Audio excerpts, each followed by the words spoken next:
Sorry for the interruption, but मेरी आवाज मेरे को बैक दोबारा सुनाई दे रही थी, सो कम्युनिकेशन अच्छा नहीं हो पाता, इसलिए मैंने दोबारा लाइव किया दोस्तों। सो अभी धीरे धीरे हमारे साथ सब लोग जुड़ते ही जाएंगे। ओके, 4 लोग ज्वाइन हो चुके हैं फिर से। अभी सर का हाय मुझे आ गया है, मैं उनको इनवाइट कर देता हूँ सर को। Waiting for Vikram Sinha. So बहुत ही कमाल की बात करने जाने वाले आज सर की जर्नी के बारे में देखेंगे। Okay sir, sorry sir for the interruption, but आवाज थोड़ा बैक आ रहा था इसलिए। No problem. Okay okay okay sir. तो सर सबसे पहले हमें तो जानना है, आपके बारे में थोड़ा जानना है, और उसके बाद मैं ये कैसे लाइव हुआ पहले तो उसके लिए मैं थैंक्स कहना चाहता हूँ हमारे सर पर्वत सिखावत सर को, जो हमारे एसबीसी इंस्टीट्यूट के लीडर है, और उनके हेल्प से, उनकी बदौलत ही आज मैं ये लाइव कर पा रहा हूँ आपके साथ।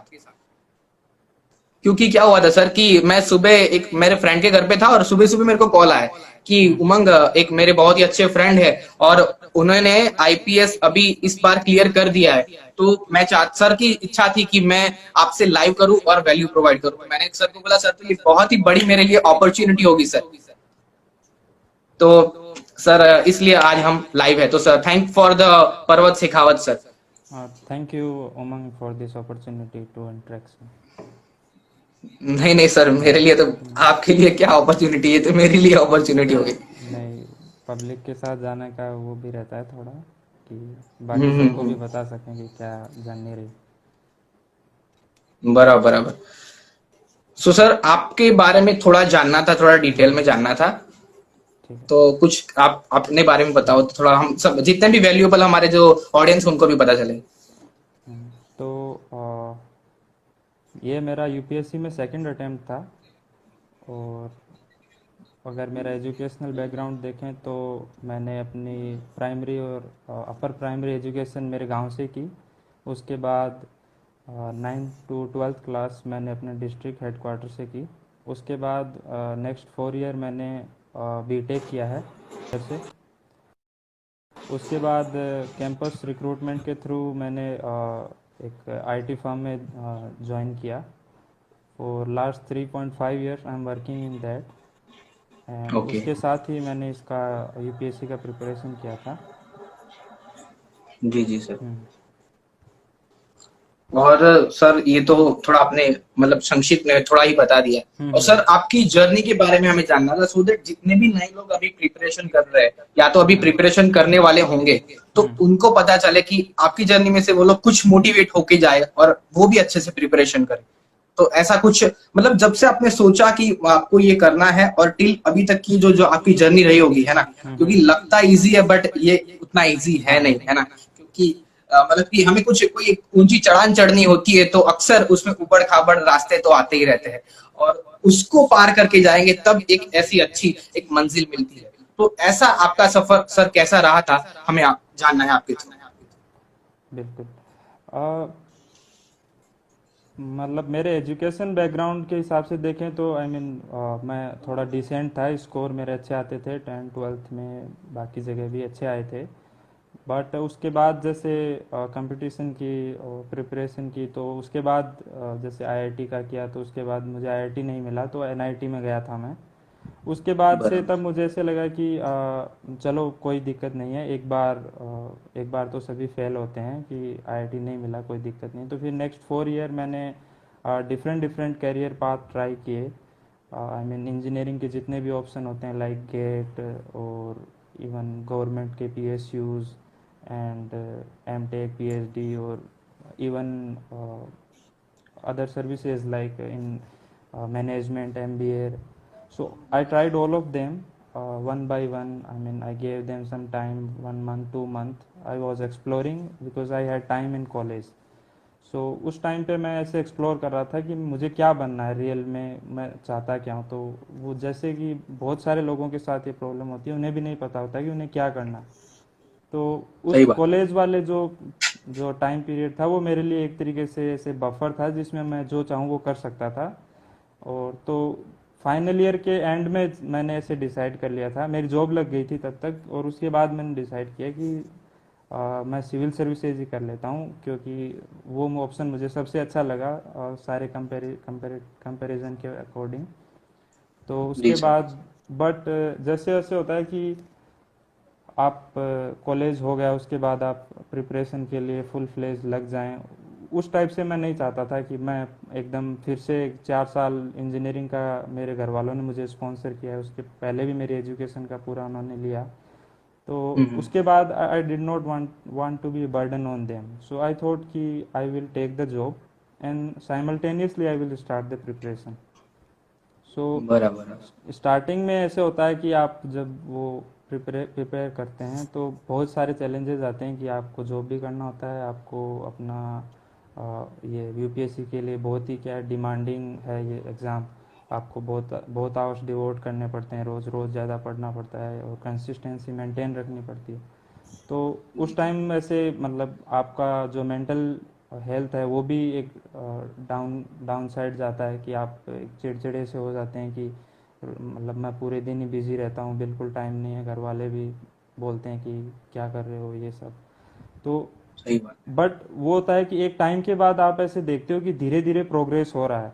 आप धीरे धीरे पढ़ाई कर रहे थे तो आपकी चीज़ में कंट्रोल में चीज़ें आ रही हैं, आपने हम्म। सिलेबस कवर करना आपके अंडर आ गया है, अब आप उतना नहीं रहा जितना पहले स्टार्टिंग में था।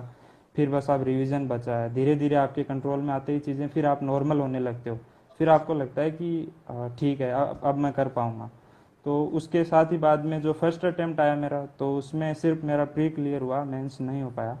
तो उसके बाद फिर बराबर। एक ऐसे होता है कि डिजेक्शन टाइप का कि कहीं मेरा ये डिसीजन गलत तो नहीं था कि मैंने जॉब छोड़ी नहीं, मैं जॉब के साथ ही कर रहा था, मुझे ज़्यादा पूरा टाइम नहीं मिला। तो उसके बाद बट मैंने फिर से डिसाइड किया कि नहीं कोई दिक्कत नहीं है, एटलीस्ट प्री क्लियर हुआ है। इंडिया में 10,000 लोगों का ही प्री क्लियर होता है और हम्म। मैं उनमें से एक हूँ, इसका मतलब मैंने थोड़ी तो पढ़ाई कर ली है, बस थोड़ी बाकी है, इस बार मेंस का बचा है तो वो भी कर लेंगे। तो उसके बाद फिर से मैं लग गया मेंस के उस साल फर्स्ट ईयर के रिजल्ट के बाद, और इस बार फिर मैंने दोबारा मेंस दिया, दोबारा से पूरा रिवीजन और पूरी स्ट्रेटजी के साथ। तो इस बार बाय गॉड्स ग्रेस इस बार पूरा फाइनल तक निकल गया। बराबर बराबर सर। मतलब सर वो प्रीलिम्स हुई, फिर आपका मतलब प्रीलिम्स में नहीं हो पाया, फिर उसकी वजह से थोड़ा बहुत थ्रो बैक आया था, या ऐसा कुछ एक्सपीरियंस क्या फैमिली की ओर से कि जॉब भी छोड़ दी और ये क्या कर रहे हो, ऐसा कुछ माहौल ज्यादा क्रिएट हुआ? नहीं, प्रीलिम्स मेरा हो गया था।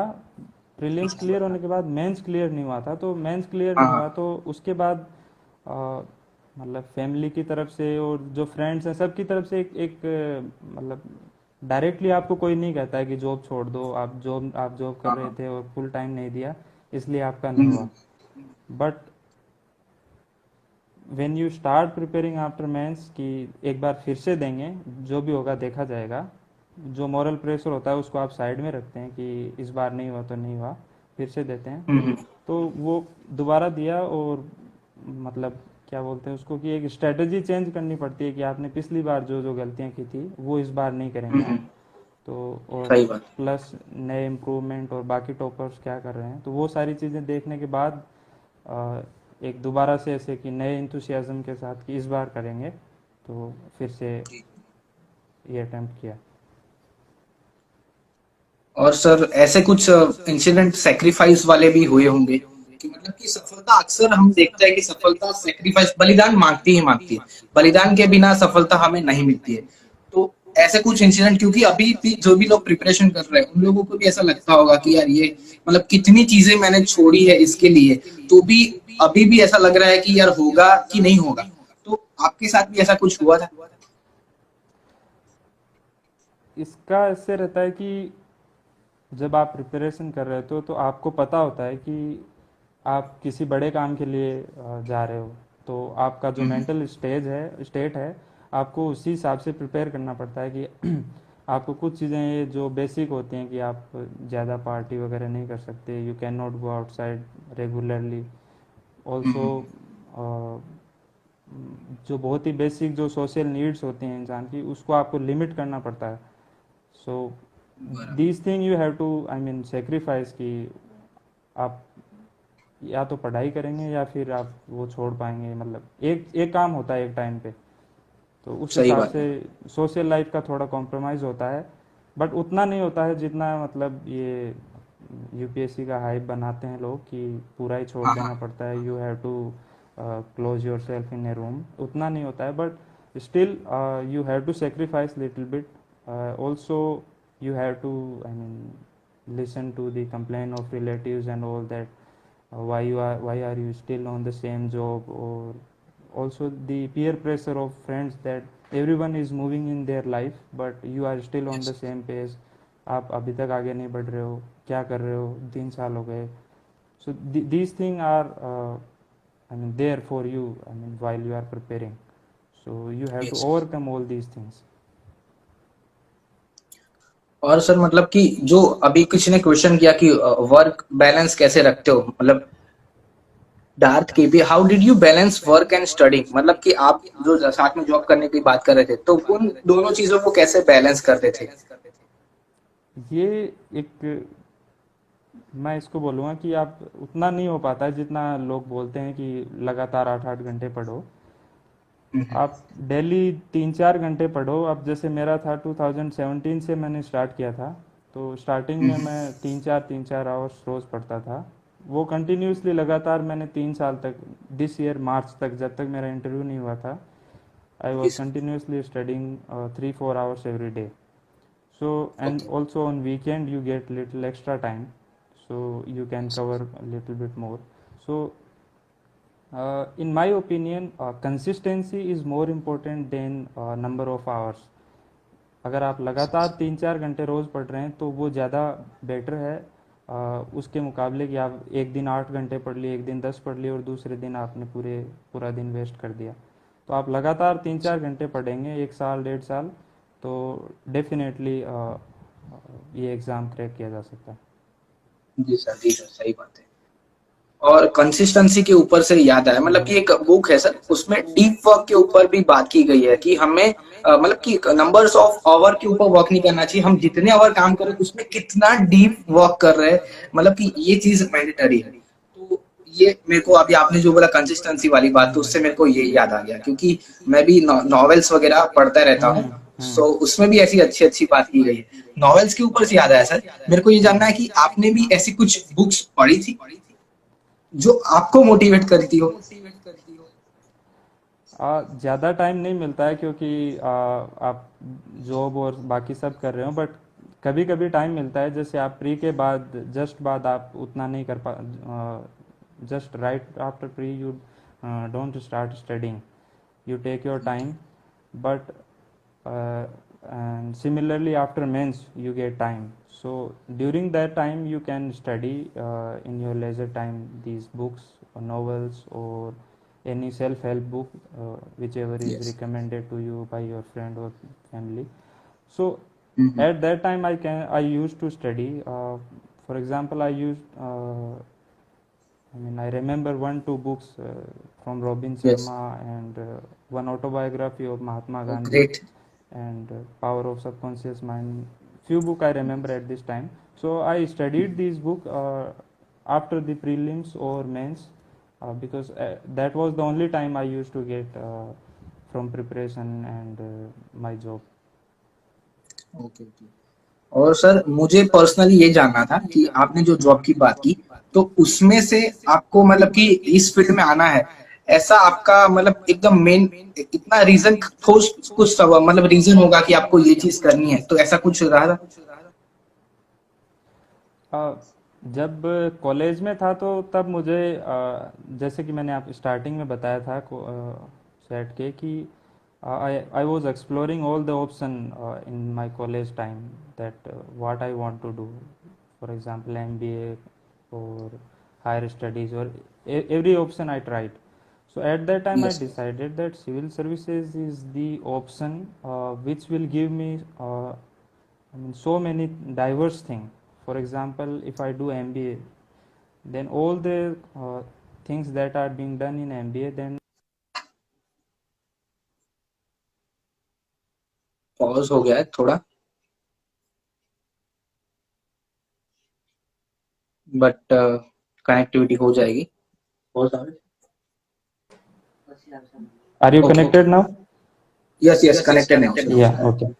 So, so during that time, during college time, I explored all these options, and I found that civil services is the option which gives me Yes, yes. all the things that are available in different uh, job profiles. For example, if I wanted to go in PSU, then civil services can give me that option to lead or head any PSU in the later phase of my life. And if I want to do MBA, then also civil services give me opportunity to manage people and look after the schemes of government. So all these things were available in civil services. That's why I chose that. And after all, the civil services, everyone knows that they have the unique let's say the unique thing about them is that they give you a direct connection with people. You serve them and you get the satisfaction of serving the underprivileged section of our society who are not as privileged Mhm. as ours. So that is also one of the factor that I chose civil services. Okay okay okay okay, great sir. मतलब कि और sir ऐसी कुछ qualities जो अभी से develop करनी चाहिए जो लोग प्रिपरेशन कर रहे हैं उनके लिए। सिविल सर्विसेज में जो सिलेबस है वो मोस्टली जनरल स्टडीज का है कि एक कॉमन पर्सन को जो वेल एजुकेटेड है उसको पता हो, इस टाइप का सिलेबस है। तो anyone who is who want to prepare for this examination, the newspaper is the very basic necessity. So if they are in college or they are in school, then right from this time they can start studying newspaper, and later on when they fully later on when they want to start full-fledged preparation, then they can take the standard books and CRT and all those material that is prescribed for UPSC. So newspaper is one thing, and also if you are good at writing journals or keeping notes, hand notes, then also you should continue that practice, because in UPSC answer writing, you have to write answer, and if you are good in writing, collecting thoughts and then putting them on the paper, then also you will be in advantageous position with other candidates. Okay okay okay sir. Sir और आपके ऐसे कुछ incident जो आपको इस मोड़ पे लेके आया, मतलब आपको लगा हो कि ये मेरा टर्निंग पॉइंट था, इस पॉइंट से मैंने ये चेंज आया है। आई वुड से कि जब कॉलेज के एंड के बाद जैसे जो एक जॉब के बीच में टाइम होता है 3-4 मंथ, मुझे टाइम मिला था कि अभी फाइनल ईयर हो गया और अभी जॉब ज्वाइन करने में 3-4 मंथ्स हैं। सो वो जो टाइम था उसमें मुझे जो पूरी क्लैरिटी होती है कि मुझे क्या करना आगे, वो पूरी क्लैरिटी मुझे आ गई उस टाइम पे। सो वो मेरे लिए टर्निंग पॉइंट था, क्योंकि उसी टाइम मैंने ये डिसाइड किया था कि जाएंगे तो सिविल सर्विसेज के लिए, बाकी देखा जाएगा, ultimate aim will be the civil services. So उस टाइम पे जो खाली टाइम मिला था, उसी टाइम में मैंने डिसाइड किया था कि सिविल सर्विसेज ही करना है। Okay okay okay okay sir. And कुछ क्वेश्चन भी पूछे गए, वैसे तो बहुत सारे क्वेश्चन है, बट मैं स्टार्ट करता हूँ। हमारी एक होनहार स्टूडेंट है दीपिका करके, वो अभी 10th स्टैंडर्ड में आई है सर, और उसका भी ड्रीम है कि मुझे IAS मतलब कि UPSC क्लियर करनी। बिल्कुल। सो उसके कुछ क्वेश्चन मैंने इधर नोट डाउन किए। उसने पहला क्वेश्चन ऐसा पूछा है कि what is the right time for the start preparation of UPS। सबसे पहले तो I would like to comment Deepika for having clarity कि उनको क्या करना है फ्यूचर में। That is a very good thing to have clarity at such early stage. As far as the UPSC is concern, I think उनको थोड़ा wait करना चाहिए कॉलेज तक का, एटलीस्ट 11th-12th में जो भी उनका हॉबी है, जो भी उनका सब्जेक्ट होगा, उसको फुल्ली सीरियस होके परस्यू करें। बट अगर आप कनेक्टेड रहना चाहते हैं अराउंड द वर्ल्ड, आप न्यूज़पेपर पढ़ते रहें साथ साथ। बट क्योंकि अगर अभी आपने प्रिपरेशन स्टार्ट किया तो अभी वो आपके लिए फायदेमंद नहीं होगा, क्योंकि 4 या 5 साल बाद आप, उससे पहले आप एग्जाम दे नहीं सकते, और तब तक जी जी। जो चीजें हैं वो बहुत सारी चेंज हो जाएंगी, करंट अफेयर सारा चेंज हो जाएगा, सब चेंज हो जाएगा, तो वो फायदेमंद नहीं होगा। तो ओके। कॉलेज, अगर आप डिवाइड करें कि एग्जाम देने का मतलब प्रिपेयर करने का राइट टाइम क्या है, तो दो दो हिस्सों में डिवाइड कर सकते हैं कि जो 21 से नीचे हैं, जो यूपीएससी की एज है मिनिमम 21 से जो नीचे हैं, अगर वो 19-20 एज के पास हैं, 19 या 20, तो then they can start preparation, कि अभी 21 के होते ही वो एग्जाम दे सकते हैं। और जो 21 के ऊपर हैं उनको तो मतलब कहने की जरूरत नहीं, दे can start any time. But उससे पहले जैसे कोई 17 साल 15 साल का है, तो उसको अभी स्टार्ट नहीं करना चाहिए, क्योंकि अभी उनको जो उनका जो माइंड है उसको फुल्ली डेवलप्ड होने देना चाहिए। जो अपने करिकुलम है 10th 12th, फिर कॉलेज टाइम के जो लास्ट के 1-2 ईयर होते हैं, उनमें आप सोचें कि हाँ अभी मैं स्टार्ट करूंगा प्रिपरेशन। ओके ओके सर, बहुत ही अच्छा आंसर दिया हम्म। आपने।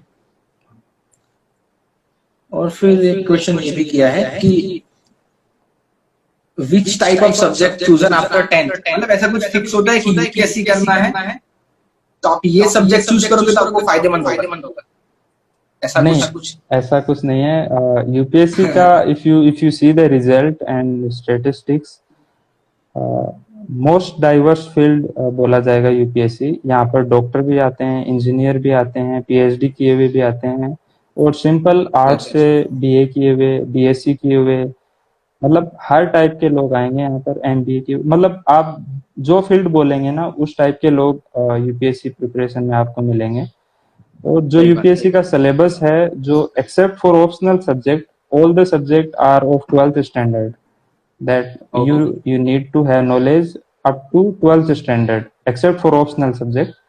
So वो नॉलेज है, वो एक वेल इन्फॉर्म्ड सिटीजन कोई भी हो, आप हो मैं हो, उनको पता ही होता है। तो बस बात ये होती है कि आप उसको कंसिस्टेंटली प्रिपेयर करें, और उससे आपका ये काम हो जाता है। आपको ऐसा जरूरी नहीं है कि आपको मैथ ही लेना है, आपको जैसे कुछ लोग बोलते हैं कि आर्ट्स ही लेना चाहिए अगर आपको सिविल सर्विसेज करना है। That is जी जी जी total myth. If you see even the toppers, top 100 people, 60-70 people are engineers, and okay some of them are doctors. So these saying like कि arts लेना चाहिए और ये particular subject लेना चाहिए, that is a myth. Anyone can attempt UPSC, and उनका जो format है, उनका जो एलिजिबिलिटी का क्राइटेरिया है, वो भी पूरा रिलैक्स्ड है। जो भी बैचलर किया हुआ है किसी भी फील्ड से वो एग्जाम दे सकता है। तो आप, आपका इस टाइम जो मन है ना, आप अगर साइंस लेना चाहते हैं, आर्ट्स लेना चाहते हैं, एग्रीकल्चर लेना चाहते हैं, बायोलॉजी लेना चाहते हैं, आपका जो मन है वो लीजिए। आपको जब यूपीएससी का टाइम आएगा तब आपको जो जो भी आपने अभी लिया है वो पूरा काम आएगा, ऐसा नहीं है कि वो लॉस्ट हो जाएगा। Yes yes.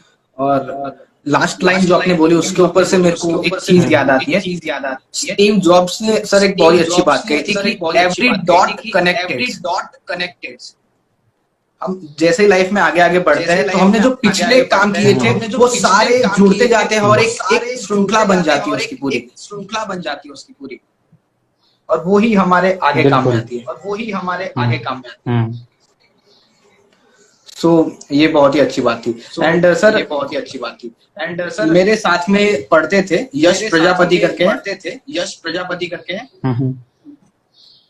सो उनका क्वेश्चन ये है,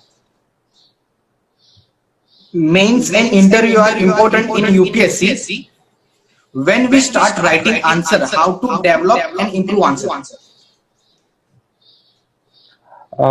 Definitely answer writing is a very crucial part in civil services preparation.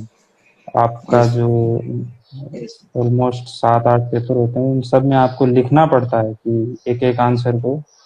तो अगर आपकी अच्छी स्पीड है और अच्छा आपकी क्रिएटिविटी है आंसर राइटिंग की, तो आपको डेफिनेटली अच्छे मार्क्स मिलते हैं।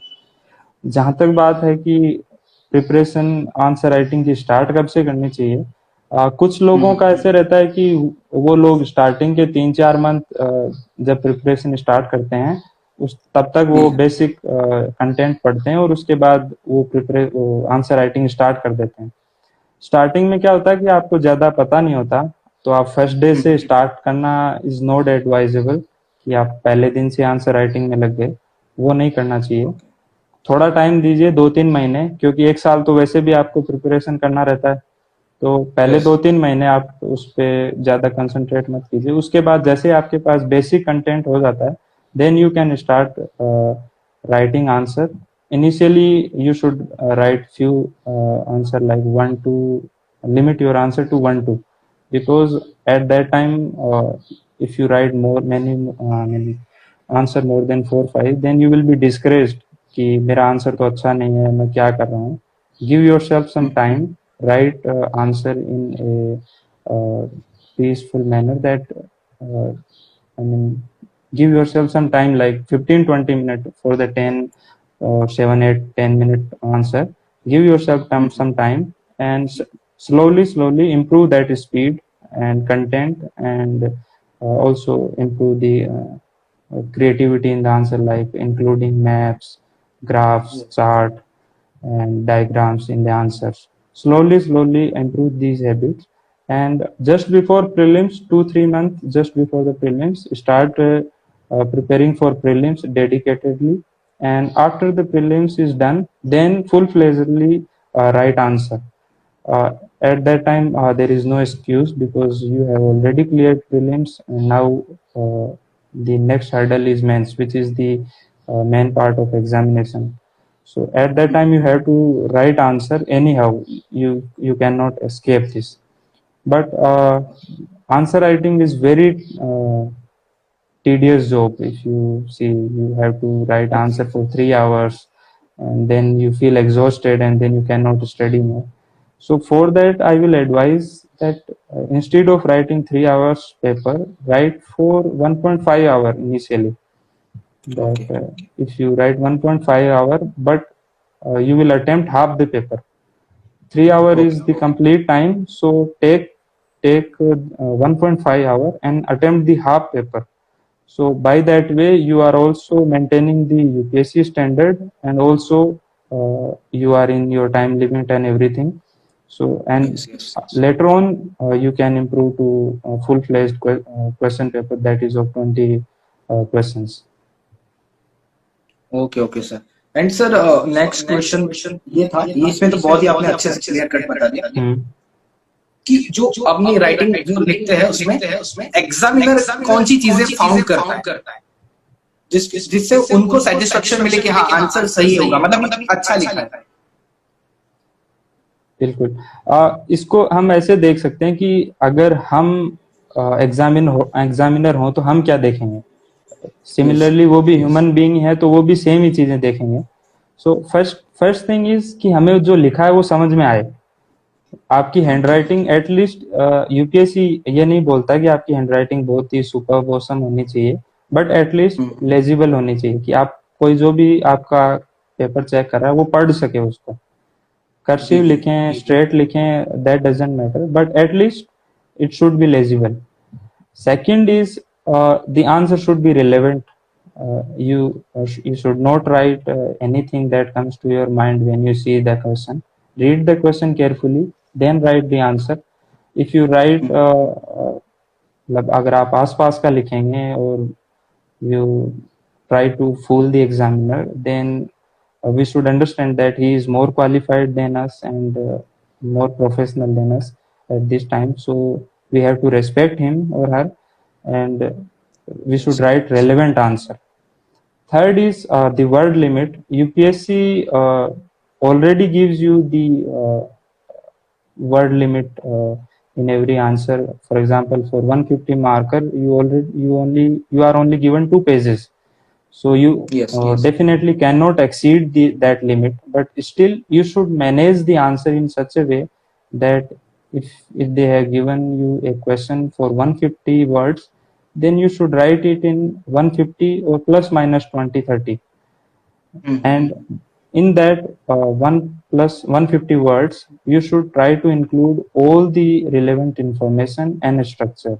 Write with introduction, then include the body. Then, if the question is related to pros or cons or positive or negative, then write them separately in subheadings, and then in the end conclude the answer. Without concluding, if you leave the answer in midway, examiner will be disappointed that what should I understand from this question. He just mentioned all the facts and details but did not conclude it that what is his stand. So take a stand. If any stand you have to take. If you want to take a stand, then take it. Otherwise, write a neutral answer, and the important words or keywords you should underline. And also, as far as possible, try to include graph, map, or diagrams, because by those including these things, you will be able to reduce your word limits. You don't need to write a whole 150 words. You can write in 120 or 130, but you are giving a creative way to your answer, so that also helps you. Okay okay sir, मतलब sir इसका थोड़ा sum up करूं तो मेरे को इतना पता चला कि राइटिंग, आपकी राइटिंग थोड़ी बहुत पढ़ सके इतनी राइटिंग प्लस स्पीड जो आपको टाइम लिमिट में खत्म कर दो। फिर देन बात करें तो आपका रिलेवेंट कंटेंट और प्लस कोई मतलब आपने बोला कि ग्राफ्स है वगैरह वो चीजें हैं, इतनी चीजें हमें इंक्लूड करनी चाहिए। Also, the structure, that introduction, body, conclusion, that Yes, should yes, be yes, yes, yes. maintained in all the answers. और इमेजेस मतलब कि वो ग्राफ्स वगैरह के ऊपर से ये इतना पता चला कि वर्ड जो रिड्यूस होता है, एक लाइन भी ऐसी है कि कोई एक इमेज होती है वो 1000 वर्ड्स को एक्सप्रेस कर सकते। Exactly. For example, if I give you example, last year India and Myanmar के border issue पे एक question आया था UPSC में. So in that question it was asked कि म्यांमार और इंडिया के बीच में जो भी issue है, अभी मुझे exact याद नहीं, वो issues को अपने को दिखाना था. So in that question they are not asking you to draw the map of India and Myanmar. They are simply asking for the relevant facts. But if you draw a map in 1/4 or 1/5 part of the paper, then and in that map you show that how India and Myanmar are connected, how their border is one type of borderless border. So you are showing that thing to examiner that yes, I know that where India Myanmar stand in the map, and how their border is made, what is the policy, and how the tribes are connected in both of these countries. So by that way you are expressing your creativity to examiner, and examiner will be happy that know the stuff and you also know how to present them. Yes, sir. And sir, another question ये है कि अपने जो writing skills की हमने बात की थी, तो करंट अफेयर्स को आंसर के साथ कैसे लिंक किया जाए अच्छे वे से? हाँ, करंट अफेयर्स क्या, प्रीलिम्स एंड मेंस दोनों के पर्सपेक्टिव से बहुत इंपॉर्टेंट रहते हैं. प्रीलिम्स में आप डायरेक्ट जो ऑब्जेक्टिव टाइप क्वेश्चन आते हैं तो आपको ज्यादा सोचने की जरूरत नहीं होती, आपको याद है तो आप लिख देते हो. बट मेंस में जो जैसे आपने पूछा, वो एक क्रूशियल पार्ट बन जाता है कि आपको पता है चीज कि ऐसा कुछ हुआ था, but you don't know how to fit that in the answer. और फिट अगर आप फिट भी कर रहे हैं तो आपको ऐसी जगह फिट करना जहां पर वो रिलेवेंट हो. आप हर जगह भी फिट नहीं कर सकते कि इंट्रोडक्शन में लिख दिया जो मन में आए. तो आपको ये एक जो पार्ट है ये प्रैक्टिस से आता है कि आप थोड़े क्वेश्चंस की प्रैक्टिस करेंगे. आप जो मॉडल आंसर्स होते हैं जो कोचिंग्स के या फिर जो बाकी स्टूडेंट्स के इंटरनेट पे, उनको आप जब देखेंगे तो आपको पता चलेगा कि कौन सी चीज इंट्रोडक्शन में लिखनी होती है, कौन सी चीज बॉडी के अंदर लिखनी होती है और कौन सी चीज कंक्लूजन में लिखनी होती है. फॉर एग्जांपल, अगर एग्रीकल्चर रिफॉर्म पे क्वेश्चन आया कि एग्रीकल्चर में क्या क्या जो रिफॉर्म हो रहे हैं वो अच्छे नहीं हो रहे, तो इस टाइम पे जो आपको जो क्वेश्चन की स्टार्टिंग है उसी में आपको बताना पड़ेगा कि एग्रीकल्चर में क्या क्या रिफॉर्म हम कर रहे हैं हाल ही में। तो जो भी गवर्नमेंट की स्कीम है जो अभी चल रही हैं और वो फेल हो रही हैं, तो आप अगर उनको स्टार्टिंग में हाईलाइट करते हैं, that means you are updated with current affairs. अब अगर आप यही चीज कंक्लूजन में लिखेंगे तो एग्जामिनर सोचेगा कि फिर प्रॉब्लम क्या थी। ये तो एक एज ए सॉल्यूशन हो गया कि अभी आप स्कीम बता रहे हो गवर्नमेंट की ये स्कीम है। तो पूछा यही है कि एग्रीकल्चर रिफॉर्म की प्रॉब्लम क्या है, तो हमें स्टार्टिंग में बताना पड़ेगा कि जो जो स्कीम्स हैं उनकी क्या प्रॉब्लम है, हम क्यों एड्रेस नहीं कर पा रहे हैं एग्रीकल्चर डिस्ट्रेस को। तो ये चीज क्या है, जैसे मैंने स्टार्टिंग में कहा, ये प्रैक्टिस से आ जाएगी। आप लोगों के जो बाकी स्टूडेंट्स के आंसर देखेंगे, आजकल इंटरनेट पे बहुत सारी वेबसाइट हैं जो डेली आंसर राइटिंग प्रैक्टिस भी करवाती हैं। सो अगर आप उनको रेफर करेंगे तो आपको समझ में आएगा कि कौन सी चीज कहाँ पर लिखनी है। ओके। एंड सर दूसरा क्वेश्चन बहुत लोगों के मन में होता है कि सर सेल्फ स्टडी करना चाहिए या फिर कोई क्लास वगैरह ज्वाइन करना चाहिए जिससे हमें अच्छा दे मिले। इसको मैं एक एग्जांपल से बताता हूँ कि आप फिर डिसाइड कर सकते हैं कि आपको क्या करना चाहिए। और दो टाइप से हम इसको देख सकते हैं। पहला है कि एक पर्सन है जो जिसको पता है कि सिलेबस क्या है, जिसको पता है कि करना क्या है, और जिसको पता है कि कहाँ से जो स्टडी मटेरियल वो उठाना है और फिर उसके बाद कंटिन्यूअसली उसको पढ़ना है और इन द एंड एग्जाम के हिसाब से आंसर राइटिंग करके पेपर लिखना है। एक ये सिनेरियो। दूसरा ये सिनेरियो हुआ कि कोई स्टूडेंट है, उसको कोई आइडिया नहीं है, उसको पता नहीं है कि उसको पता है कि करना है, बट ये नहीं पता कि कैसे करना है, क्या करना है, कहाँ से पढूं, क्या पढूं, कितना पढूं। तो जो पहला वाला सिनेरियो है, if you are capable of doing that research कि मुझे क्या पढ़ना है, टॉपर्स क्या कहते हैं, बाकी स्टूडेंट्स क्या कहते हैं, और एग्जाम के रिलेवेंट मटेरियल क्या क्या है, सिलेबस के अकॉर्डिंग जितना सिलेबस मुझे जो स्टडी मटेरियल चाहिए वो अवेलेबल है या नहीं। अगर आप ये सारी चीजें कर पाते हैं तो आपको कोचिंग की कोई जरूरत नहीं है, आप सेल्फ स्टडी से भी कर सकते हैं।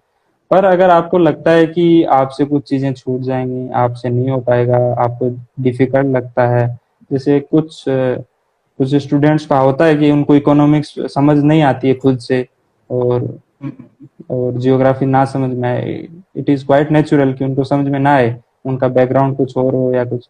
तो कोचिंग लेने में कोई बुराई नहीं है अगर आपको समझ में नहीं आ रहा हो तो। आइदर आप ऑनलाइन किसी यूट्यूब से सर्च मारें या फिर अपने किसी गाइड से पूछें, कैसे भी करें, पर अल्टीमेटली आपका एम होता है कि आप जो भी चीज कर रहे हैं वो समझ लें।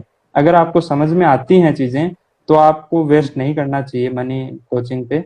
अगर आपको नहीं आती हैं, आपको लगता है कि मुझे जरूरत है, मैं एक्सटर्नल हेल्प के बिना नहीं कर पाऊंगा, तो आप कर सकते हैं। बहुत लोग करते हैं, इसमें कोई बुराई नहीं है। बट वही है, जब तक आप मतलब आपको कोचिंग पे रिलाई नहीं होना चाहिए, अपना खुद का देखना चाहिए कि हाँ भाई मैं खुद भी कर सकता हूँ क्या। अगर खुद कर लेंगे तो वो बहुत ही बढ़िया है, अदरवाइज ऑप्शन तो है ही। Yes sir. And sir another question is that कि हमें क्या पढ़ना है वो तो बहुत सारे लोगों को पता है, लेकिन क्या नहीं पढ़ना है उस चीज में से, ये भी थोड़ा बहुत आर्ट ऑफ लर्निंग होता है। बिल्कुल, उसके बारे में आपका क्या कहना है? बिल्कुल। जैसे मैं एक एग्जांपल देता हूँ। कुछ दिनों पहले था कि एक नई कुछ टेक्निक थी, इकोनॉमिक्स का टर्म्स था, बहुत ही कॉम्प्लेक्स टर्म था वो। तो मेरे एक फ्रेंड थे, उन्होंने पूछा कि ये वाला क्वेश्चन तो बहुत बार रिपीट हो रहा है, तो ये आ सकता है क्या, या इसका क्या चांस है। तो मुझे लगा कि ये ऐसी चीजें तो सिलेबस में ही नहीं है। ये तो मतलब ऐसे हुआ कि जो इकोनॉमिक्स है उसका हार्डकोर कॉन्सेप्ट है, जिसने इकोनॉमिक्स में एमए किया है उसको, या जो बहुत ही अच्छा इकोनॉमिक्स में होगा उसी को पता होगा। जबकि यूपीएससी की डिमांड है जस्ट 12th तक इकोनॉमिक्स। तो तो तो मेरा ये कहना है कि जो अगर आप जब भी कोई भी स्टडी मटेरियल पढ़ रहे हैं तो आप एक बार सिलेबस को देखें कि सिलेबस क्या कहता है। अगर सिलेबस में से लिखा है कि ये तो टेबल ऑफ कंटेंट ये सब इंक्लूडेड है सिलेबस में, तो आप जो पढ़ रहे हैं उसको एक बार फिर से देखें कि मैं सही तो पढ़ रहा हूँ ना, ऐसा कुछ तो नहीं पढ़ रहा। क्योंकि आप देखेंगे सोशल मीडिया और जो अदर वेबसाइट्स हैं उन पे बहुत सारा ऐसा मटेरियल मिलेगा जो इररिलेवेंट होगा, जिसको जस्ट कि हाँ भाई आईएएस की प्रिपरेशन कर रहा है तो ये भी पढ़ लो वो भी पढ़ लो। बट रियल में ऐसे नहीं होता है। यूपीएससी ने भी एक सिलेबस दिया हुआ है, वो वास्ट है, बहुत ज्यादा बड़ा है, बट वो अनलिमिटेड नहीं है। उन्होंने भी एक डिफाइंड किया है कि इतना इतना ही पढ़ना है। तो उसके यस। अलावा आप जस्ट इतना ही ध्यान रखें कि 12वीं तक जैसे जो बच्चा पढ़ता है उस हिसाब से मुझे प्रिपेयर करना है, और ना कि ऐसे कि मुझे इकोनॉमिक्स जियोग्राफी या पॉलिटी में पीएचडी करनी है। तो आप बस उतना ही पढ़ें जितना जरूरी है सिलेबस के हिसाब से, और जो रेस्ट बहुत ही ज्यादा कॉम्प्लेक्स और ऐसे जो चीजें होंगी उसको आप इग्नोर कर सकते हैं, क्योंकि वो एग्जाम में नहीं आने वाली है। और जी। अगर एग्जाम में आती भी है तो हार्डली कोई भी उनको कर पाएगा। तो आप रेस्ट एश्योर्ड रहें कि जो सिलेबस है उसके उससे स्टिक रहें, तो आपको ज्यादा फायदा होगा। Okay okay sir. And sir ये जो हमने बात की ऑनलाइन स्टडी प्लेटफॉर्म वगैरह की, तो दो दो इंसान जो है मतलब यश और हितेश और दूसरे भी बहुत सारे लोग हैं हम्म। कि ऑनलाइन स्टडी क्या वर्कफुल है, मतलब कि ये यूपीएससी वगैरह की प्रिपरेशन के लिए। आ, मैंने कभी ऐसे ऑनलाइन कोर्स खरीदा नहीं है, बट जैसे यूट्यूब को मैंने कभी बहुत बार रेफर किया है छोटे मोटे टॉपिक के लिए। ऐसे फुल फ्लेज्ड मैंने कभी ऐसे कि 3 आवर 4 आवर का जो डेली का कोर्स वैसा कभी रेफर नहीं किया है। बट मैं एक कंपैरिजन ऐसे बताना चाहूंगा कि जैसे आप ऑनलाइन क्लास ज्वाइन करते हैं और दूसरी तरफ अगर आप फिजिकल ज्वाइन करते हैं, जो भी कुछ बच्चे ज्वाइन करते हैं फिजिकल में भी क्या होता है कि जैसे दिल्ली का सिनेरियो मुझे मेरे फ्रेंड बता रहे थे कि 150 250 बच्चे एक क्लास में बैठे हैं, टीचर आएगा वो पढ़ाएगा and then he will start speaking and then you have to make notes. आप नोट्स यस बनाओगे यस और यस। फिर उसके बाद तुरंत क्लास खत्म हो जाएगी और आप घर आके उसको पढ़ने लग जाओगे। सिमिलरली जो अगर आप ऑनलाइन प्लेटफॉर्म लेते हो सेम उसके अंदर है कि टीचर आएगा वो बोलेगा और नोट्स बना के आपको कहेगा कि मैं तो जा रहा हूँ। तो in the if you see both the platform, उनमें दोनों में एक ही बस डिफरेंस है कि उसमें आपको फिजिकली प्रेजेंट होना है, इधर नहीं होना है। बाकी दोनों में आजकल कोई डिफरेंस नहीं रहा है। तो अगर आप डेडिकेटेड सिंसियर हैं एक्सटर्नल, क्योंकि अ, आप अगर कोचिंग भी जाएंगे दिल्ली में भी या जहाँ भी जाएंगे तो वहां भी ऐसा तो है नहीं कि आपको कोई मॉनिटर कर रहा है, 250 बच्चों को कोई पढ़ा रहा है तो वैसे भी आपको कोई नहीं देख रहा है। तो ये आप पे खुद पे ही है कि आप कहाँ से सही से पढ़ना चाहते हैं। अगर आप खुद सिंसियर हैं तो आप घर से ही पढ़ सकते हैं ऑनलाइन, क्योंकि दोनों में आजकल लगभग सेम ही है। Okay okay. मतलब कि डाइवर्सिफाई अगर हम नहीं होते हैं तो दोनों सेम है हमारे लिए। हाँ, क्योंकि देखो स्कूल जो एजुकेशन है वो डिफरेंट है, और ये जो कोचिंग्स हैं ये डिफरेंट है। स्कूल एजुकेशन में क्या होता है कि टीचर आपको डाउट पूछता है, टीचर आपको पर्सनली जानता है, वो आपको अगर आप कुछ नहीं करते हैं तो आपको रिप्रीमेंड करता है कि आपने ये क्यों नहीं किया, होमवर्क क्यों नहीं किया, सब बोलता है। प्लस आपके स्पोर्ट्स और सब सारे क्लासेस होती हैं। तो स्कूल इज डिफरेंट इन्वायरमेंट, वहां पर आपको एक yes yes. Creative creative mind बनाने की कोशिश की जाती है। बट कोचिंग्स एक ट्रेंड माइंड को प्रिपेयर कर रहे हैं, वो वहां पर आपको ट्रेन कर रहे हैं कि अगर ये क्वेश्चन आए तो ये लिख देना, बस दैट्स इट। उनको आपको कोई मतलब नहीं है, अगर आप नहीं लिखोगे आंसर तो आपको कोई नहीं बोलेगा कि आप लिखो मत लिखो। सो क्योंकि आप ऑलरेडी एक तरीके से देखें तो 21 20 इस एज पे आ गए हैं, तो अब आप खुद समझदार हो गए हैं, तो आपको कोई बताने वाला नहीं होगा, स्कूल की तरह नहीं होगा। इसलिए तो आप कोचिंग जाएं या घर पे पढ़ें एक ही बात है। Yes yes yes. And sir एक क्वेश्चन ये भी है कि कनेक्टेड कैसे रहे, प्रिपरेशन करते हैं बहुत सारे लोग बट बीच बीच में कभी कभी छूट जाता है वो सिनारियो, मतलब वो माहौल नहीं मिल पाता, वो चीज कनेक्टिविटी कैसे बनाए रखे। ये बहुत बार होता है और ये सबके साथ होता है कि कई बार क्या होता है हम 1 2 दिन ज्यादा पढ़ लिए तो फिर उसके बाद तीसरे चौथे दिन पढ़ा ही नहीं जाता है। आपको लगता है कि अब नहीं होगा, थोड़ा टाइम के बाद करते हैं, और आप कुछ वेब सीरीज या यूट्यूब या जो भी कुछ आप देखना चाहते हो उसमें लग जाते हैं और पूरा दिन निकाल देते हैं उसमें। तो ये सबके साथ ही होता है। बट इसमें आपको एक चीज ध्यान रखनी है कि यूपीएससी में एक चीज जो डेली मेंटेन रखने वाली है वो है न्यूज़पेपर।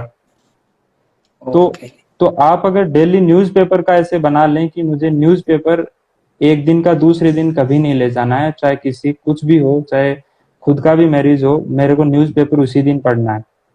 तो आपका क्या रहेगा कि मुझे न्यूज़पेपर पढ़ना है तो न्यूज़पेपर में 1 डेढ़ घंटा जाएगा, और जब न्यूज़पेपर पढ़ेंगे तो आपको खुद को ऐसे रियलाइज होगा कि अच्छा थोड़ा तो पढ़ ही लिए हैं, थोड़ा और पढ़ लेते हैं, इस टाइप से। तो प्लस जो लोग पूरा फुल फुल टाइम घर पे रहते हैं या ऐसे प्रिपेयर करते हैं, तो उनका ये प्रॉब्लम रहता है कि वो लगातार वो एक ही एक चीज, जियोग्राफी, इकोनॉमिक्स, आर्ट, हिस्ट्री पढ़ते हैं, तो वो बोर हो जाते हैं। तो उनका आई वुड रिकमेंड कि अपने आप को, जो अपना जो डे का स्केड्यूल है उसको डाइवर्सिफाई करने के लिए आप आइदर कोई हॉबी रखें, या फिर थोड़ा बहुत स्पोर्ट्स खेलें, या फिर कोई नॉवेल या जो भी है वो पढ़ें जो प्रोडक्टिव हो थोड़ा, वो करें। यस, सही बात। फिजिकल एक्टिविटी या मेंटल एक्टिविटी कुछ करें जो इससे यूपीएससी से डिफरेंट हो, क्योंकि आप 24 घंटे तो नहीं पढ़ सकते, और 24 घंटे एक ही टाइम फ्रेम में भी नहीं रह सकते। अगर ऐसा किया तो फिर वो ज्यादा दिन तक आप नहीं रह पाएंगे। तो इसलिए आपको थोड़ा अपने आप को ऐसे कि हाँ, फ्रेंड से बात कर ली, थोड़ा स्पोर्ट्स खेल लिया, या फिर कोई अपनी खुद की पर्सनल हॉबी हो तो वो कर ली, तो उन पे ध्यान दो। इन बट थोड़ा डाइवर्सिफाई करोगे तो आपका खुद का इंटरेस्ट बना रहेगा, आपकी लाइफ इंटरेस्टिंग रहेगी। अदरवाइज बहुत ही बोरिंग हो जाएगा काम, तो फिर बाद में आप लगातार यूपीएससी की जो डिमांड है कि लगातार मिनिमम 2 साल तो पढ़ना ही पड़ता है, तो वो नहीं हो पाएगा आपसे। तो सही आप बात। क्रिएटिव बने रहें, अपने आप को खुद को बनाएं, क्योंकि आप खुद इतने समझदार हैं कि आपने इस प्रिपरेशन को हाथ में लिया है। तो आप थोड़ा ये अपने आप का मतलब जो दिन का जो शेड्यूल है उसको भी थोड़ा ध्यान से बनाएं। Okay, okay sir. And sir last अभी 10 मिनट बाकी है हम्म। लाइव लेफ्ट होने में। सो मेरे को ये भी जानना था, स्पेशली मुझे जानना था कि ये जो इंटरव्यूज वाला जो पार्ट होता है हम्म। उसमें कैसा माहौल होता है, उसमें हमारा कैसा माइंडसेट होना चाहिए, एंड कैसे क्वेश्चन पूछते हैं उसको कैसे हैंडल करना चाहिए। जी, इंटरव्यू का जैसे एक आप सोशल मीडिया या फिर फेसबुक और जो भी वेबसाइट है इन पे आप देखेंगे तो आपको एक गलत ट्रेंड दिखेगा, कि आप देखेंगे कि कुछ में मैथमेटिक्स के क्वेश्चन पूछ के, ऐसे कि ये क्वेश्चन आईएएस में पूछा गया एंड ऑल, ये वो आपको ट्रिकी क्वेश्चन कुछ। बट जो रियल में यूपीएससी का इंटरव्यू है वो कम्प्लीटली डिफरेंट होता है। वो लोग आपको चाहते हैं कि आप सर्विस ज्वाइन करें, तो वो ऐसे नहीं है कि आप जाएंगे तो आपको जानबूझ के डराएंगे, आपको धमकाएंगे कि तुमसे थोड़ी होगा ये वो कुछ नहीं ऐसा। वो बहुत ही रिलैक्स एनवायरनमेंट होता है। अगर आप उस दिन नर्वस भी हैं, जो बहुत बहुत बच्चों में होता है कि वो उस दिन नर्वस हो जाते हैं, तो वो क्या करेंगे, आपसे पहले 1-2 मिनट अच्छे से बात करेंगे कि अच्छा, आपकी जो भी हॉबी लिखी हुई होगी उसके बारे में पूछेंगे। अच्छा, तो आप क्रिकेट खेलते हैं, बैडमिंटन खेलते हैं, आपसे अच्छे से बात ओके। करेंगे। और उसके बाद वो आपको जो रियल जो भी इश्यूज हैं, सोशल, इकोनॉमिक, पॉलिटिकल, इन्वायरमेंटल, उन पे आपसे डिस्कस करेंगे कि हाँ क्या होता है। ऑल्सो जो इंटरव्यू का जो फॉर्मेट है वो एकदम कन्वर्सेशन टाइप का है। वो आपसे एक क्वेश्चन पूछेंगे, आप उसका आंसर देंगे। फिर वो आप अगर उनको लगता है कि ये आंसर इनकम्प्लीट था तो वो आपको एक छोटा सा क्वेश्चन फिर पूछेंगे। अगर आप आंसर दे पाते हैं, नहीं दे पाते हैं, कोई दिक्कत नहीं। आप अगर आपको कोई आंसर नहीं आता है तो आप सीधे बोल देते हैं कि sorry sir, sorry ma'am, I don't know this answer. तो वो नेक्स्ट क्वेश्चन पे मूव कर जाते हैं। वो आपको कभी ऐसे नहीं बोलेंगे अच्छा तुम्हें ये भी नहीं आता, ये तो बहुत बेसिक है, तुमने क्या पढ़ाई की है फिर।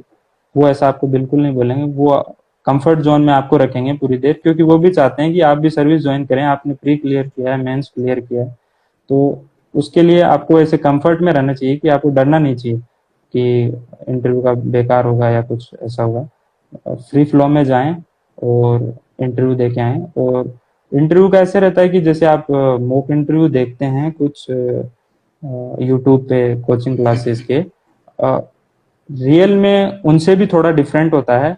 पर्सन का जो बैठने का तरीका होता है, जैसे वो 5 बैठे रहते हैं, 4 बैठे रहते हैं ना कोचिंग में, उनके जैसा ही होता है। बट जो ओके। जो क्वेश्चन आंसर पूछने का तरीका होता है वो थोड़ा डिफरेंट होता है। वो लोग कोचिंग वाले थोड़ा आपको डराने की कोशिश करते हैं, क्योंकि उनका काम है आपको प्रिपेयर करना किसी भी सिचुएशन के लिए। बट जो रियल में इंटरव्यू है वो एकदम कन्वर्सेशन टाइप का होता है। वो आपसे हर क्वेश्चन स्माइल करके ऐसे पूछते हैं बहुत ही रेयर कई बार ऐसे होता है कि वो आपसे ऐसे टफ क्वेश्चन करते हैं। वो इसलिए करते हैं ताकि ये देखने के लिए कि आप नर्वस तो नहीं हो रहे क्या, कि अगर आपको टफ बोले तो। अगर आपको टफ क्वेश्चन किया है और आपको नहीं आता है, यू कैन सिंपली से sorry sir I don't know, politely. वो आपको कुछ नहीं बोलेंगे और इसका आपके मार्क्स पे कोई असर नहीं पड़ेगा। और पर्वत सर ने कुछ कुछ क्वेश्चन किया है, can we use Hindi language instead English language during interview? बिल्कुल। in my guess, all there are 22 or something language which are allowed for interview. So आप अपनी रीजनल लैंग्वेज जो भी है, जो इन 22 जो कॉन्स्टिट्यूशन में है, उन लैंग्वेज में से किसी में भी आप शायद इंटरव्यू दे सकते हैं। I am not sure, but Hindi तो बहुत, I am certain that Hindi तो है, बट बाकी लैंग्वेज भी हैं। अगर आपको वो भी नहीं आती हैं तो आप उनमें लैंग्वेज में दे सकते हैं। अगर एग्जाम ओके जो ओके जो इंटरव्यू बोर्ड है, अगर उनको वो लैंग्वेज नहीं आती है तो आपके लिए एक इंटरप्रेटर लगाया हुआ आता है। वो आपसे सुनता है, वो आपका जो रेस्पॉन्स होता है वो उनको बताता है, और फिर उनका जो क्वेश्चन होता है वो आपको बताता है। तो आपका इंटरव्यू उन केस में इंटरव्यू थोड़ा लंबा चलता है, बट ये फैसिलिटी भी अवेलेबल है। यूपीएससी का जो स्टैंडर्ड है वो यही कहता है कि कोई भी स्टूडेंट हो, रूरल अर्बन किसी भी बैकग्राउंड से हो, अगर उसने प्रीलिम्स मेंस क्लियर किया है तो he has right to join the civil services. So उसको just because of language they won't discard him, उसको ले लेंगे वो, अगर अच्छा उसने रिस्पॉन्स दिया तो आप हिंदी में दे सकते हैं बिल्कुल। Okay sir. एंड किसी को क्वेश्चन करना हो तो कर सकते हो, लास्ट 4 मिनट बाकी है। तब तक सर मैं क्वेश्चन करता हूँ कि हमें कुछ कोई आंसर नहीं आता है। मैंने ऐसा कुछ ऑनलाइन देखा था कि हमें वो आंसर नहीं आता है, बट हम ना कैसे फेस करते हैं ना, वो भी हमें सीखना चाहिए। बिल्कुल। कई बार क्या होता है कि बहुत ही बेसिक होता है। जैसे मैं एक इंजीनियरिंग स्टूडेंट रहा हूँ, तो मुझे इंटरव्यू में एक बेसिक सा क्वेश्चन मान लो पूछा किसी ने कि ये क्या होता है, तो मुझे वो नहीं आता है। तो मेरे पास दो ऑप्शन है कि या तो मैं उसको बोल दूं कि sorry sir I don't know this answer, या फिर मैं ऐसे फेक करूं कि देखो मुझे आसपास का पता है, मैंने भी इंजीनियरिंग किया है तो मुझे थोड़ा बहुत तो पता है बट एग्जैक्ट नहीं पता। बट अगर आप सीधा बोलते हैं कि सॉरी सर मुझे नहीं पता, तो इसमें आप एक ह्यूमिलिटी रिप्रेजेंट करते हैं कि आप बहुत ही हम्बल हैं, आप अपनी मिस्टेक एक्सेप्ट करते हैं। आप ये भी एक्सेप्ट करते हैं कि आपको सब कुछ नहीं आता है और आप आगे सीख लेंगे। या बट अगर आप आंसर को फेक करते हैं, आप ये दिखाते हैं कि मुझे आता है, आसपास का आता है, या गलत बोल देते हैं, तो वो दिखाता है कि आप एरोगेंट हैं। आप जस्ट बिकॉज आप उनको दिखाना चाहते हैं कि हाँ भाई मुझे भी आंसर आता है, और आपने रॉन्ग आंसर दे दिया, तो आपका इंप्रेशन गलत पड़ता है। क्योंकि वो लोग वहां पर आप अगर आपके मार्क्स कम करते हैं तो आपकी पूरी लाइफ उस पर डिपेंड है। तो आपको ये एक एज ए पर्सनैलिटी ट्रेट भी होना ही चाहिए कि हम अपनी जो भी मिस्टेक है, हमारा जो भी फॉल आउट है, हम उसको एक्सेप्ट करें कि हमसे नहीं हो रहा है, मुझे ये क्वेश्चन नहीं आता है, और उसको स्माइल के साथ बोलें sorry sir I don't know. चाहे आप कुछ लोग आप जो इंटरव्यू की प्रिपरेशन जब आप करते हैं, तो जो गाइड होती हैं, जो पुराने इंटरव्यू होते हैं, उनमें आप देखेंगे कि कुछ स्टूडेंट ने लगातार 3-3 4-4 क्वेश्चन के आंसर ऐसे बोल दिए, sorry sir I don't know, sorry sir I don't know. तो रिजेक्शन का अपने आप अंदर ही अंदर फीलिंग आती है कि क्या मुझे कुछ आता भी है या नहीं। बट जब आप इंटरव्यू के बाहर निकलते हैं तो जो अंदर जो बैठे होते हैं वो लोग, वो ये सोच रहे होते हैं कि ये बंदा बहुत ही ऑनेस्ट था, इसको नहीं आता था तो इसने बोल दिया कि हाँ मुझे नहीं आता, और 2-3 लगातार भी बोल दिए, क्यों तो भी ये नर्वस नहीं हुआ। क्योंकि कई बार ऐसे होता है ना कि हम नर्वस हो जाते हैं, नहीं आया नहीं आ रहा क्या हो रहा है, तो वो भी नहीं होना है। नहीं आ रहा है तो नहीं आ रहा है, इट्स ओके। बहुत ही अच्छा लगा सर। एंड मतलब कि ना कैसे बोलना है एकदम पोलाइटली, और उसमें भी कॉन्फिडेंट आना चाहिए ना बोलने पे भी। बिल्कुल। सो लास्ट 2 मिनट बाकी है। सर बहुत मजा आया, आपने वैल्यू प्रोवाइड किया, आपका टाइम दिया, thank you so much for that. You are welcome. And आपसे कभी रूबरू मुलाकात हो पाए तो हमारे लिए बहुत ही खुशी की बात होगी। बिल्कुल, कभी गुजरात आए तो आपसे मिलेंगे। पक्का पक्का सर, पक्का। हम्म। Thank you so much. Okay, thank you. Thank you, thank you, thank you.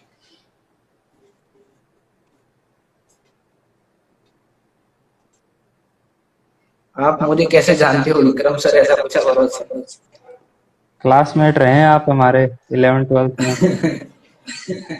बराबर बराबर बराबर। हम्म। Okay sir, so thank you okay, so much okay. And आप आप अपनी लाइफ में बहुत ही आगे बढ़े और हमारे देश के लिए कुछ अच्छा करे, ऐसी हमारी इच्छा है।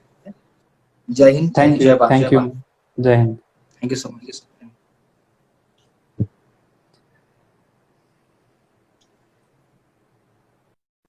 ओके, तो इस लाइव का एंड करते हैं अभी हम, ठीक है, क्योंकि हमारा लास्ट मिनट जो है वो खत्म होने वाला है दोस्तों। एंड यस, इतना ही बता दूं आप लोगों को कि ऐसे ही अपनी लाइफ में आगे बढ़ते रहने चाहिए, कितने भी रिजेक्शन हो हमें आगे बढ़ते रहना चाहिए, ठीक है। सो ऐसे ही कुछ वैल्यू प्रोवाइड करने वाली बातें मैं आप लोगों के साथ शेयर करता रहूंगा दोस्तों, बिकॉज मैंने फर्स्ट टाइम मतलब कि सेशन स्टार्ट होते ही कहा था कि सफलता की बातें तो सब लोग करते रहते हैं, बट अक्सर मंजिल उन्हीं को मिलती है जो रास्तों की परवाह नहीं करते। तो ठीक है, चलो मिलते हैं नेक्स्ट ऐसे ही कुछ अच्छे व्यक्ति के साथ, हम मिलेंगे दोबारा, ठीक है। तब तक के लिए जय हिंद, जय Bharat. Thank you so much.